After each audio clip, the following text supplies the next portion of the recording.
आता काही बोलला नाही. 25 तारखेनंतर सगळं ऐकून काय बोलायचं ते बोलतो. भाजप आमदार गोपीचंद पडळकर, आपण आता काही बोलणार नाही, ज्यांना जे करायचं ते करू द्या. 25 तारखेनंतर सगळं काय बोलायचं ते बोलतो, असा इशारा भाजप आमदार गोपीचंद पडळकर यांनी विरोधकांना दिलेला आहे. विधानभवनाच्या राड्यानंतर आमदार गोपीचंद पडळकर यांच्या उपस्थितीमध्ये सांगलीच्या अळसंदमध्ये भाजप कार्यकर्ता मेळावा पार पडला. या मेळाव्यात पडळकर विरोधकांवर काय बोलतात याकडे सगळ्यांचे लक्ष लागून राहिलं. मात्र पडळकर यांनी संयमाची भूमिका घेत, काही लोक बोलतात असं मी बोलतो तसं मी बोलतो, पण मी यावर आता काही बोलणार नाही. कोण म्हणतं 25 तारखेनंतर आम्ही असं करणार तसं करणार, त्यामुळे त्यांच्या सगळ्यांचं मी ऐकून घेतो, त्यानंतरच बोलतो, असंही स्पष्ट केलं आहे.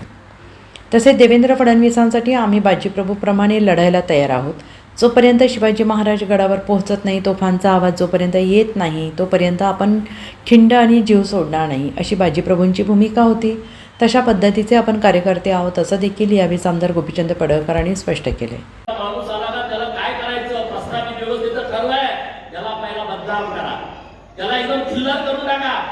अरे तुमच्या 3-3, 4-4 पिढ्या त्यामध्ये गेल्या तरी तुम्हाला कोणी बदनाम करायचं नाही. परंतु एखादा सर्वसामान्य कुटुंबातला कोणी माणूस आला, तुमच्या विरोधात आवाज उठवायला लागला, तर त्याला डॅमेज करून टाका. त्याच्या चारित्र्यावरती संशय घ्या, त्याला काहीतरी नावं पाडा किंवा त्याच्यावरती कुठंतरी गुन्हे दाखल करा. अशा पद्धतीचे प्रकार सुरू राहत आहे. भाऊ, आम्ही तुमच्या पाठीमागे ठामपणे उभे आहोत. आम्ही काय फार मोठे कुणी अशाचा भाग नाही.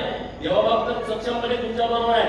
सदाभाऊ असतील, मी असेल, आम्ही तुमच्या बाजूनं कायमस्वरूपी कधी कसलाही प्रसंग येऊ द्या, आम्ही तुमच्या सोबत ठामपणे उभा आहे.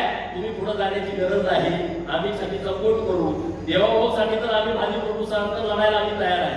जोपर्यंत बाजीप्रभू देशपांडे म्हणले, माझा राजा जोपर्यंत गडावरती जात नाही, छत्रपती शिवाजी महाराज जोपर्यंत गडावरती जात नाही आणि तोफेचा आवाज माझ्या कानावरती येत नाही, तोपर्यंत मी खिंड सोडणार नाही आणि तोपर्यंत मी माझा जीव सोडणार नाही. आम्ही असे लढणारे कार्यकर्ते आहोत. आम्ही तुमच्या सोबत ठामपणे आहे, देवाभाऊंच्या सोबत ठामपणे आहे.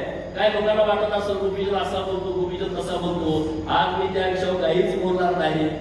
25 तारखेनंतर कोण म्हणजे आम्ही असं करणार आहे तसं करणार, ठीक आहे, तुमचं सगळ्यांचं ऐकून घेतो आणि मी त्याच्यावरती बोलतो. माझ्या भूमिका स्वच्छ असतात, माझ्या भूमिका स्पष्ट असतात. परवा मी रायगडला गेलो, रायगडला गेल्यानंतर मुक्कामी गेलो छत्रपती शिवाजी.